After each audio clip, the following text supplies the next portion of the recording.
Mr. Speaker, sir, Callichurn. I've just heard from the Honourable Member.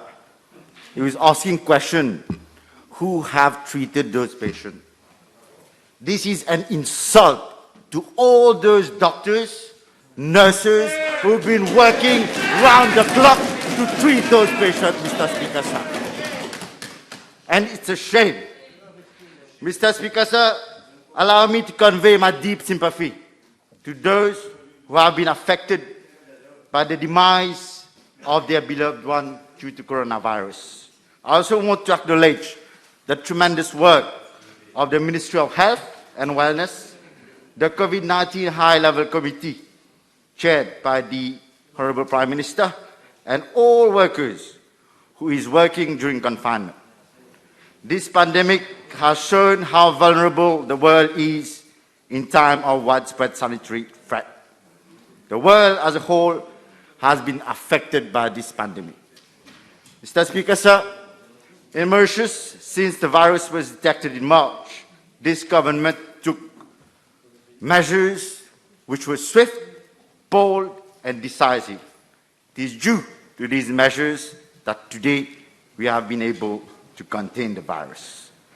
We are fighting a war on two fronts. On the one hand, we face a health crisis, and on the other, an unprecedented economic crisis. Hence, it is vital for the country to prepare to meet the challenges of today and position ourselves for the recovery of tomorrow. Nobody at this stage knows the extent of the real damage we as a nation would be asked to sustain and support, and for how long. As people's representatives, we, as members of Parliament, are mandated and duty-bound to act, and to act now. The legislation that are before the House have been drafted specifically to address these challenges. There is today widespread agreement among economists around the world that following outbreak of COVID-19 pandemic, the global economy has entered in its worst recession period since the Great Depression of 1929. In several countries, governments have responded to the crisis by taking, among others, some exceptional measures and have even relaxed some provisions of the labour law to sustain the economy and to protect employment. Allow me, Mr. Speaker, sir, to cite some of the countries and some of the main measures which have been taken. In Croatia, employers are allowed to cut wages up to the level of the minimum wage. We haven't done that yet. To unilaterally exclude certain rights from collective agreement, to reduce the amount of compensation in case of termination of employment due to COVID-19 pandemic, and to shorten times and wages. They are also a member of ILO. In France, the regular working times of 48 hours per week has been increased to 60 hours per week. The rest day of Sunday has been suspended, and work is performed on a 7-day week basis. In Hungary, flexibility has been given to both employees and employers, and they can now deviate from the provision of the Labour Code in a separate agreement. Portugal, the right to strike in vital services have been suspended. They are also members of the ILO. In India, the state of Uttar Pradesh government has announced approved an ordinance exempting businesses from the purview of almost all labour laws for the next 3 years, except for free legislation regarding construction industry, workmen compensation and bonded labour, and section of payment of wages act regarding right to receive timely wages. Let me remind the House that we import foodstuff from India: rice, pulses, vegetable, potato, onion, which is widely consumed locally. those workers whose rights have been curtailed for the moment are currently working for us. They are doing the sacrifices that the government has told them to do. Finally, in South Arabia, on 10th of May 2020, the Minister of Finance announced that the standard rate of VAT would be increased from 5% to 15% with the effect of 1st of July. Mr. Speaker, sir, as I mentioned earlier, Mauritius is no exception and has been severely impacted by COVID-19 pandemic. Our industry are facing the brunt of slowdown, more particularly the tourism sector, the textile manufacturing and the construction sector as well. Mr. Speaker, sir, as a responsible and caring government which has at heart the welfare of our fellow workers and the population in general, we are also independent of our will, being called to take some difficult and bold measures in the national interest. The COVID-19 Miscellaneous Provision Bill has been drafted with the objective to keep as many jobs as possible and ensure that the government is sufficiently equipped to respond to this unprecedented situation. Mr. Speaker, sir, it was not my intention to politicize the debates today, but since the interveners before me have indulged into mudslinging, I'm bound to answer some of the criticism. When you do, it's fine. When we do, no. I would like to point out that we do not intend to put in question the acquired rights of the workers, as was previously done by the Labour Party and the PMSD government during the financial crisis in 2008. The House will recall that in 2008, whilst employers benefited from stimulus package, the then government dismantled the fundamental rights of the workers. Where was the leader of the opposition at that time? I did not hear his voice then. I did not hear him talking about the abolishment of the termination of Contract Service Board, which was acting as a watchdog for unscrupulous employers, when same was being butchered by his colleagues of the Labour Party. I ask him a question today.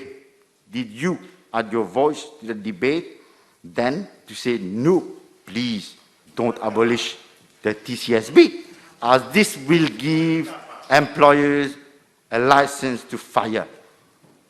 The government at that time, Mr. Speaker, sir, replaced the Labour Act by the Employment Rights Act, and amongst others, provided for computation of overtime after 90 hours a fortnight instead of 8 hours a day, and did not proclaim the act which dealt with the payment of night shift allowance.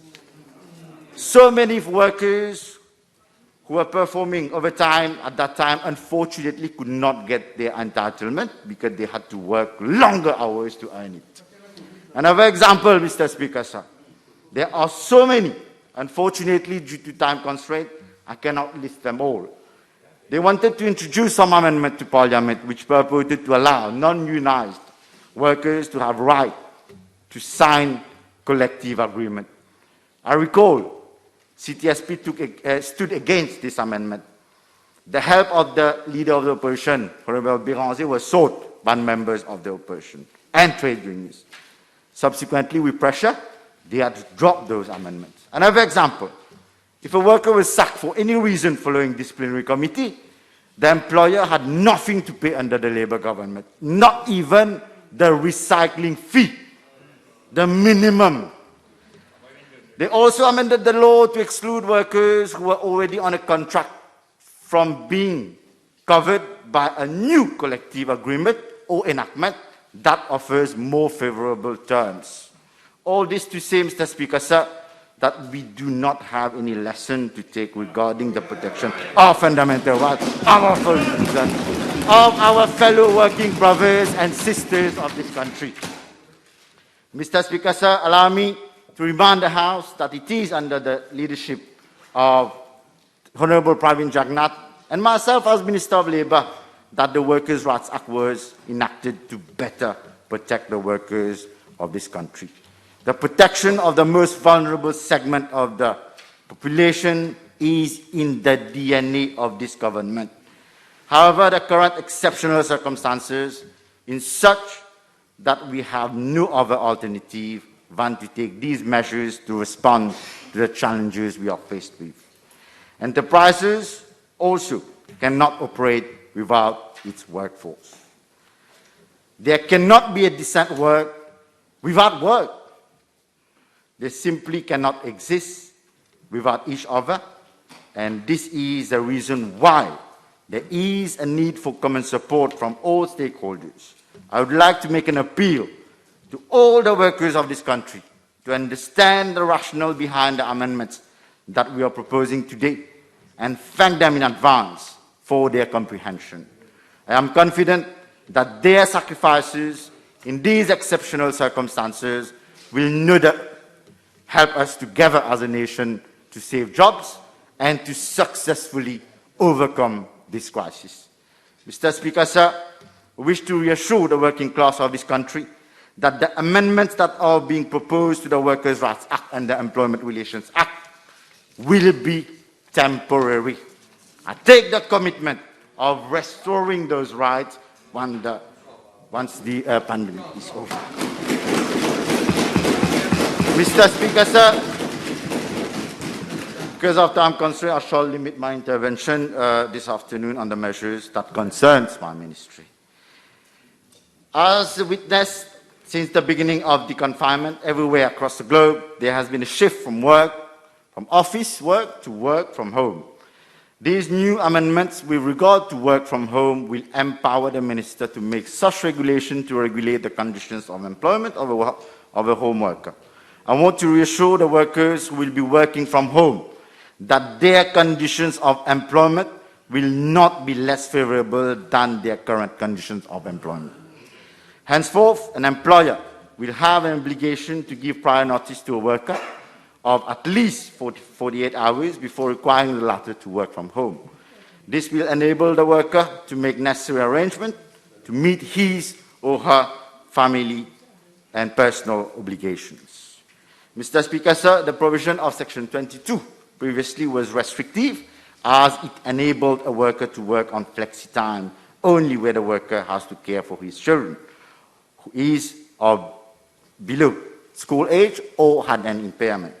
The scope of the new provision which is being proposed is being widened by deleting the condition by which the worker may choose to work on flexi time. The implementation of flexi time is aimed to assist in accommodating the workplace with necessary social distancing by avoiding crowded workplace.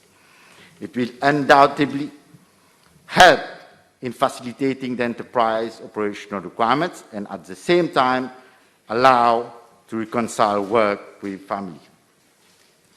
Mr. Speaker, sir, the night shift allowance of 15% is payable under the Workers' Rights Act, where a worker works at least 5 consecutive hours is temporarily being suspended.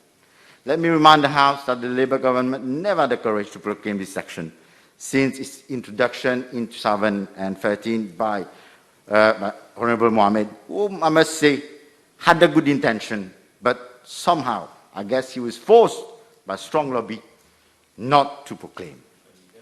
In such difficult time, the payment of night shift allowance will represent an additional cost to employers and is bound to adversely affect their business concern.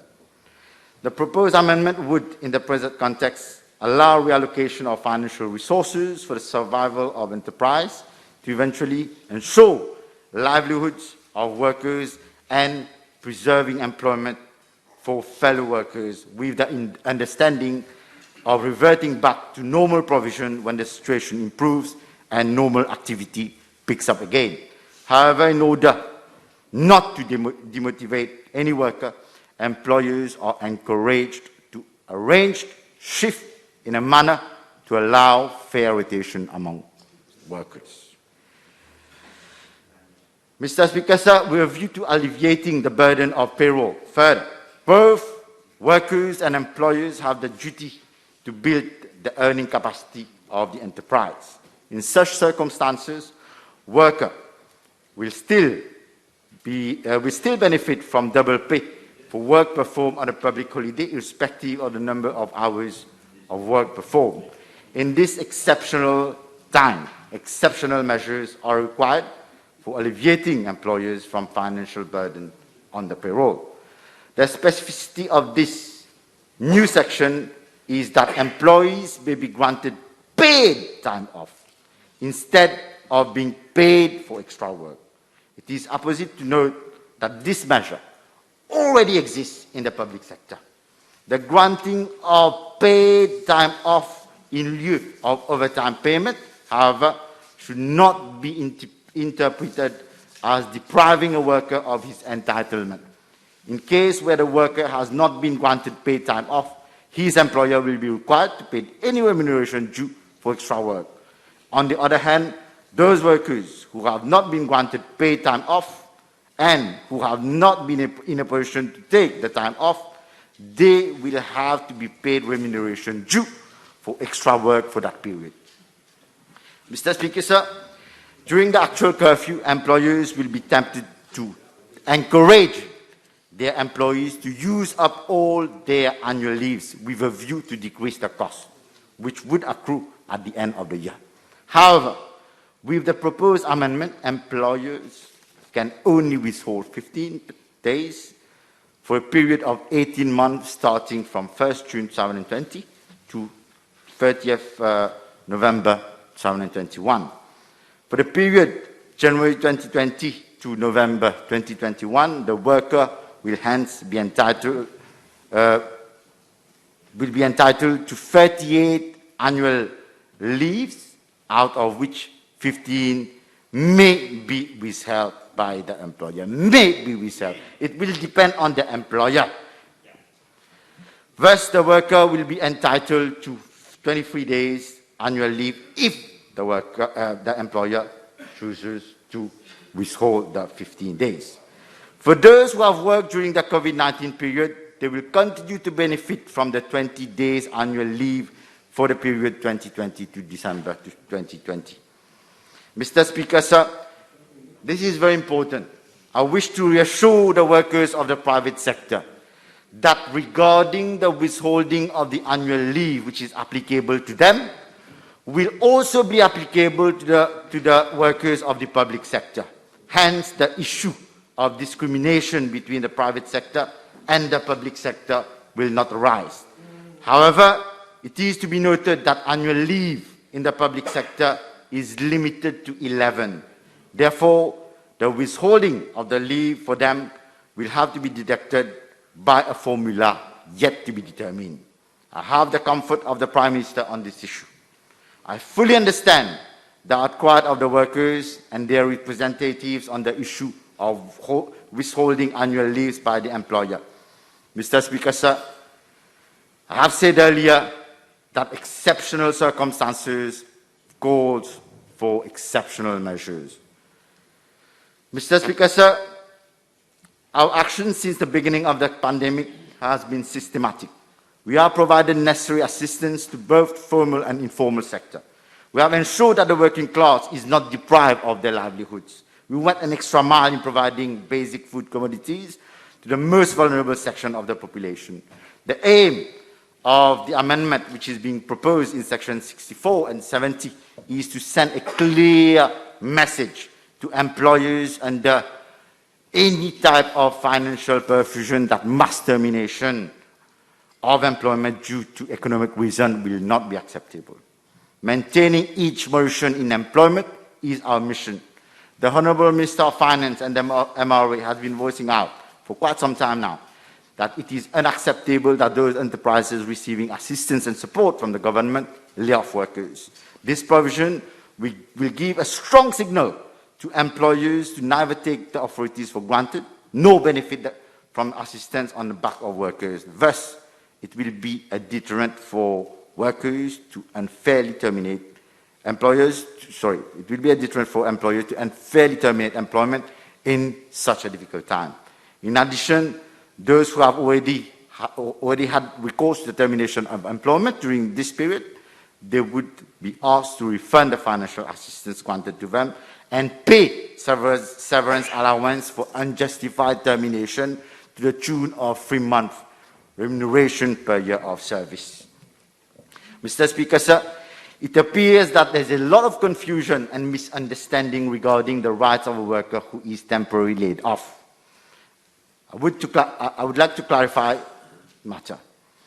In case a worker has been temporarily laid off, the board will examine the case on the basis of facts and financial situation of the company and will make its determination as in the case of a worker who is permanently laid off. Secondly, where the termination is justified, the worker will be entitled to 30 days' wages in lieu of notice.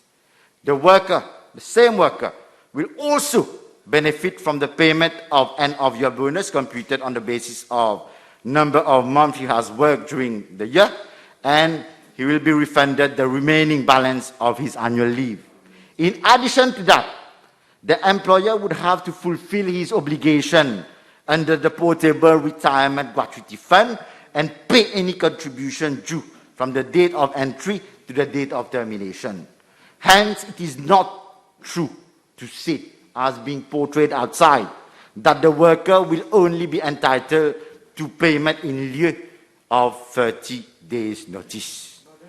It is also apposite to mention here that there is a double protection to the worker. In the event that the company has benefited from the financial assistance of the government, it will not be allowed to terminate the employment of the worker. If it does so, it will have to pay severance allowance at punitive rate, that is 3 months per year of service. Furthermore, as the law stands, the worker will, in addition, be admitted to workfare program and will benefit from the payment of the transition of an employment benefit. Mr. Speaker, sir, as regard to the issue of leave without pay under Section 72A, I will not dwell with the issue as the Prime Minister has already canvassed in his speech. I must say that in the event the board decides, following the request by the employer and with the consent of the worker, that the worker may proceed on leave without pay, he will be provided with an income security, that is, he will also benefit from the transition and employment benefit with the amendment that the government is bringing today. Therefore, the government is sending a strong signal to the working class that no worker is being left behind in such a difficult time. In fact, every possible step is being taken to ensure livelihood of workers irrespective of their employment status. Mr. Speaker, sir, the PRGF was introduced by the government to safeguard the interests of the workers who previously did not benefit from the whole length of service. The regulation provides for the contribution to be effective as from January 2020. However, the provision of this regulation could not be implemented for the reasons mentioned by the Prime Minister. In the view of the exceptional circumstances following COVID pandemic, the amendments being proposed do not in any manner whatsoever impinge on the rights of the workers. Employers will still have to fulfill their obligation for payment of the contribution. What is being proposed, Mr. Speaker, sir, is only a delay for payment of contribution. I will make regulation and will cater for the following situation. Firstly, in case of retirement, the worker will still be entitled to full payment of his gratuity for the whole length of service. Secondly, in case of termination of employment, the employer will have to pay contribution for the whole length of service of the worker to the MRA.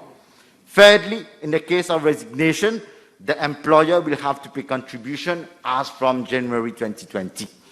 With regard to payment of gratuity, I wish to point out that a worker will not be paid an amount less than 15 days of remuneration per year of service. I wish to reassure workers that they will not lose anything.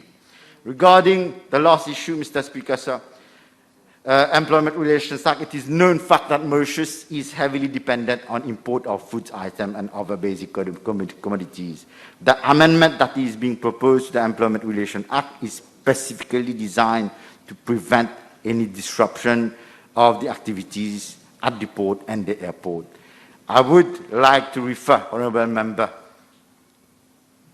to ILO principle, who Honourable Mohammed also made reference to, but to a different section. According to ILO, in the circumstances of extreme gravity, where there is interruption of certain services which would endanger the life, personal safety or health of the whole or part of the population, caused economic hardship could prove disastrous in other countries and rapidly lead to conditions which might endanger life and personal safety or health of the population, the right to strike may be entirely or partly waived in service with a priority which does not fall within the definition of essential service. Example, our country has known similar situation in the past. I'm referring here to strike in the port in the 1970s. The Labour Party knows about it. Had the then government not taken immediate action, the population would have been deprived of the supply of basic commodities. Nonetheless, let me remind the House that we are far from impinging on the right of the workers and trade unions. We are rather helping them, since if there is any dispute, the matter can be dealt with expeditiously by the ERT. In any event, I have the power under the Act to make regulation to suspend to limit the time in which this provision is applicable. Mr.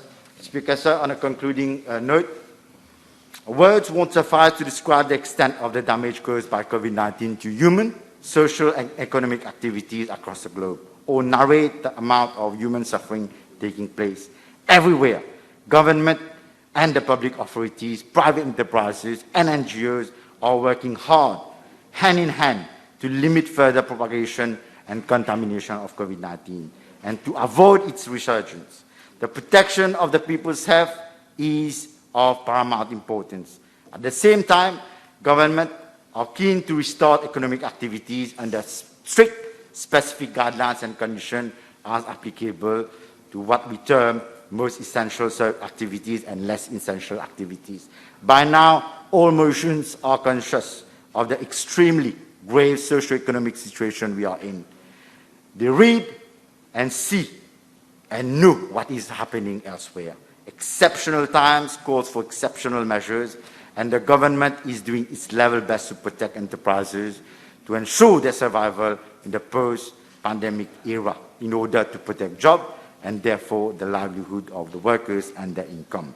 A special appeal is being made to the unions and employers' representatives to engage in constructive dialogues in the interest of all stakeholders. Thank you, Mr. Speaker, sir.